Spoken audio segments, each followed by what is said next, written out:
Assalamualaikum warahmatullahi wabarakatuh. Saya Naura Yasmin Ayuni dengan NIM 08366362 dari Prodi Sistem Informasi UT UPBJJ Surabaya. Pada kesempatan kali ini saya membuat video untuk laporan praktikum tugas 2 pemrograman berbasis web yang mengimplementasikan konsep sistem perorganisasian kode JavaScript, framework, Vue.js untuk membangun antarmuka dan alur interaktif dari aplikasi pemesanan bahan ajar, SITTA untuk sistem kebutuhan proses pemesanan dan distribusi bahan ajar. Pada kesempatan kali ini, mahasiswa disuruh untuk diminta untuk membuat sebuah aplikasi website sederhana untuk pemesanan bahan ajar di universitas terbuka. Pada tugas praktek kedua ini, mahasiswa berfokus untuk membuat aplikasi website berbasis Vue.js sebagai framework yang digunakan sepanjang pengerjaan tugas praktek 2, sehingga data-data yang dibutuhkan tidak dibaca melalui database, tapi melalui JavaScript sebagai dummy datanya yang akan dilampirkan bersamaan dengan tugas praktek 2. Di sini kita disuruh untuk membuat 2 halaman website yang perlu dikembangkan sebagai berikut. Di sini saya sudah membuat codingannya untuk halaman website sesuai dengan soal tugas 2, yaitu halaman stok bahan ajar. Di sini ada halaman stok bahan ajar. Kita open live web server.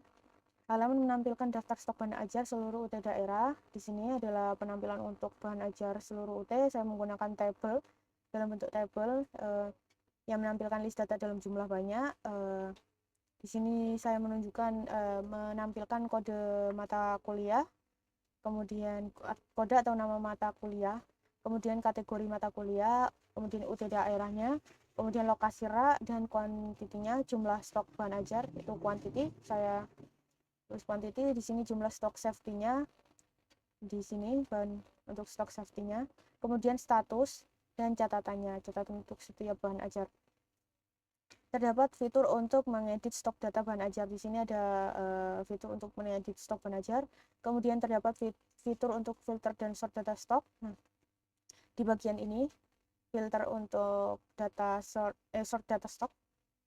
Terdapat fitur stok berdasarkan UT daerah. Di sini ada UT daerah, pilihan UT daerahnya. Kemudian kategori mata kuliah di bagian sampingnya sini. Kemudian terdapat filter yang menampilkan jumlah stok kuantitinya. Di sini filter untuk kuantitinya.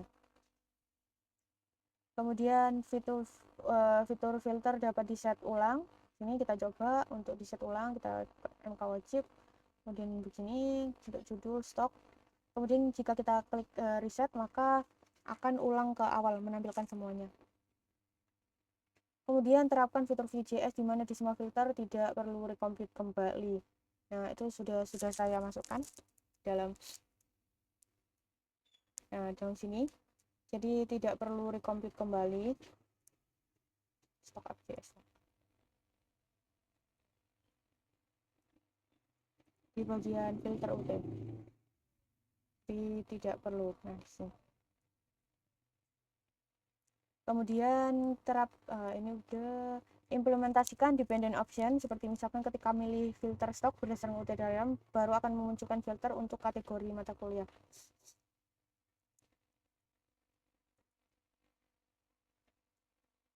Untuk itu saya masih belum bisa mempraktekannya. Saya belum berhasil untuk mempraktekkan yang implementasi dependent option. Kemudian menampilkan status dari stok bahan ajar. Di sini status untuk stok bahan ajarnya. Menggunakan simbol yang berikan tanda kesan aman. Di sini jika aman saya beri warna hijau, dan jika menipu saya berikan warna kuning untuk sebagai tanda kalau itu menipis seperti itu. Nah, kita coba untuk membuat jadi 0. Jadi 0. Di sini jika kosong maka warnanya akan berubah menjadi warna merah dan menampilkan kesan bahaya seperti itu. Kemudian terdapat fitur untuk menambahkan data bahan ajar baru melalui formulir kecil.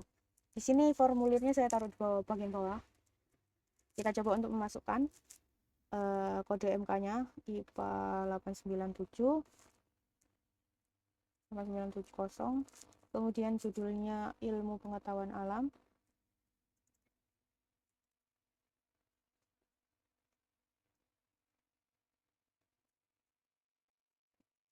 Pilih kategorinya praktikum, kemudian pilih UT daerah. Kita masukkan nomor raknya, kita masukkan kuantitinya 25 dan kita masukkan safety-nya, quantity safety-nya 35. Sini kita berikan catatan buku baru, kita klik tambah bahan ajar, maka bukunya akan tampil di bagian sini ini sesuai dengan urutan huruf. IPA, ilmu pengetahuan alam, praktikum dari UT Daerah Padang dengan lokasi rak seperti berikut. Oke, lanjut ke tracking delivery order. Di sini saya sudah menambahkan dashboard menu sehingga user bisa memudahkan untuk pindah halaman satu ke halaman lainnya. Di sini ada tracking delivery order halaman untuk tracking delivery order bahan ajar. Halaman ini menampilkan halaman untuk tracking status pengiriman DO bahan ajar seperti pada tugas praktik 1, tapi di sini perlu menerapkan penggunaan framework Vue.js. Untuk framework Vue.js-nya saya akan jelaskan di bagian akhir. Terdapat fitur untuk menambahkan input delivery order. Di sini untuk menambahkan input delivery order. Terdapat fitur untuk menambahkan input delivery order yang baru. Berikut adalah datanya. Jadi nomor DO itu bisa tergenerate otomatis, kemudian tahun belajar, sequence number. Nah, seperti ini. Kemudian name diisi secara manual oleh pengguna, nama juga, kemudian ekspedisi.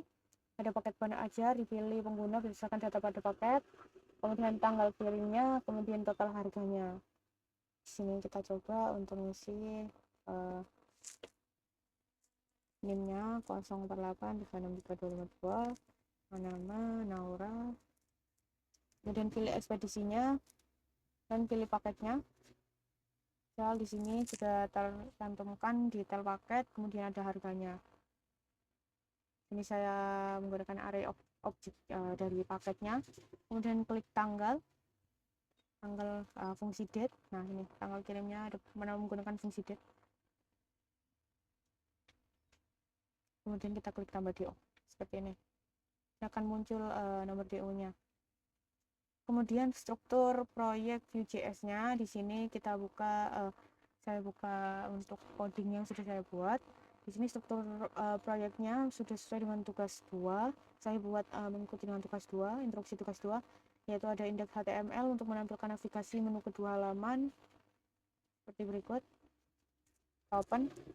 Jadi untuk indeks HTML menampilkan navigasi menu kedua halaman web lain seperti stok HTML. Di sini ada stok HTML, kemudian ini adalah tracking HTML. Kemudian pada stok HTML ini saya membuat stok HTML, kemudian tracking HTML-nya, kemudian style CSS-nya. Di sini saya menggunakan CSS ringan seperti yang pada soal tugas 2. Kemudian logika view untuk stok HTML ada di stok up JavaScript, kemudian logika view untuk tracking HTML ada di tracking up JavaScript seperti itu. Nah, di sini kriteria penilaiannya yaitu arsitektur dan proyeknya. Nah, untuk struktur penamaan saya sudah sesuai dengan tugas 2, kemudian penggunaan data binding dan direktif untuk dan list rendering, penggunaan fungsi menampilkan data di teks HTML dan fungsi data bindingnya. Binding dan bagian stock up ini. Sini saya menggunakan ada di stock HTML. Nah, di sini saya menggunakan vModel, kemudian ada vModel, ada v4 dan juga vHTML-nya untuk ngebinding antara JavaScript dan HTML-nya. Kemudian penggunaan kondisional, fungsi kondisional, VIF, VELSE, VELSE-IF, dan VShow yang efektif. Nah, di sini saya menggunakan v4, kemudian ada vNumber, vModel number, kemudian ada untuk VIF kalau nggak salah ada di tracking. Ini ada v4.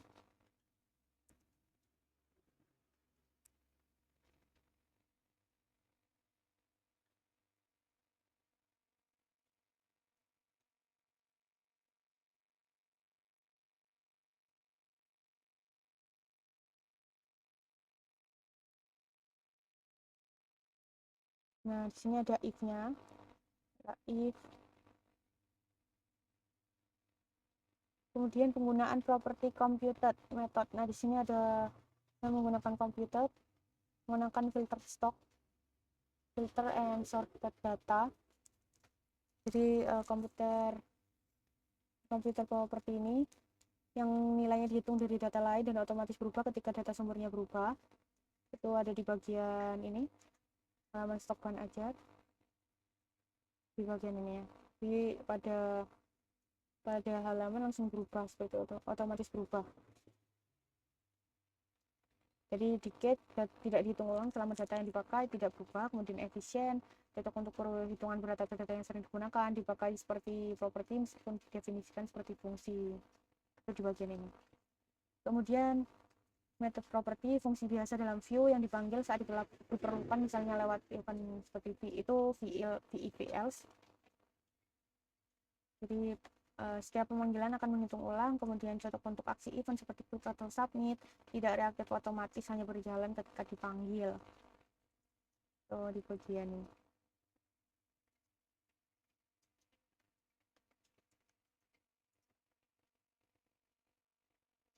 Method. Nah, di sini. Set status untuk quantity kalau aman, kosong, seperti itu. Nah, itu kalau dipraktekkan seperti ini. Jadi ini safety-nya dan ini kuantitinya. Jadi jika kurang dari angka safety maka otomatis statusnya menipis. Jika kosong maka statusnya jadi kosong gitu. Kemudian ada wajar, minimal menggunakan 2 wajar untuk memantau perubahan data. Sini wajar itu untuk mengamati perubahan data. Kenapa bukan komputer? Karena komputer hanya menghasilkan nilai baru, dengan wajar dipakai untuk menjalankan aksi ketika data berubah seperti itu. Nah, watch yang di sini saya gunakan itu ada di bagian stoknya, low stoknya seperti itu. Bagian itu. Nah, kemudian array filter dan array handling. Di sini array filter untuk pencarian dan array find atau array handling untuk pengambilan stok dan tracking di bagian sini. Jadi untuk array find di array filter, jika kita klik di sini misalnya nah di sini ada F langsung keluar fisik seperti itu, di bagian langsung ngefilter mata kuliah yang berawalan nama F dan kode F. Kemudian jika B maka langsung keluar biologi seperti itu. Jadi array find ini juga yang mengatur dari filter-filter seperti ini. Kemudian kreativitas tambahan, tema fitur UI. Untuk tema saya menggunakan pada style CSS ini saya menggunakan warna biru dan kuning dengan tombol-tombol ringan di sini, dan juga saya menambahkan menu dashboard di bagian atas sehingga memudahkan user untuk pindah halaman. Kemudian sistematika alurnya, untuk sistematika alur berpikir dan argumentasinya dalam tugas ini saya menerapkan validasi sederhana seperti mencegah input jumlah negatif, mencegah mengurangi stok lebih dari jumlah tersedia, kemudian memberi alert jika kode tidak ditemukan, kemudian menampilkan status stok secara langsung, kemudian sesuai indikator form handling dan validasi input seperti itu.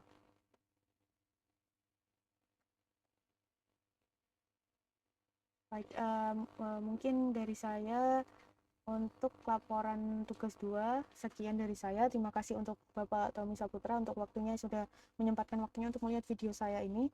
Jika ada salah kata yang saya ucapkan, saya mohon maaf sebesar-besarnya. Saya undur diri. Wassalamualaikum warahmatullahi wabarakatuh.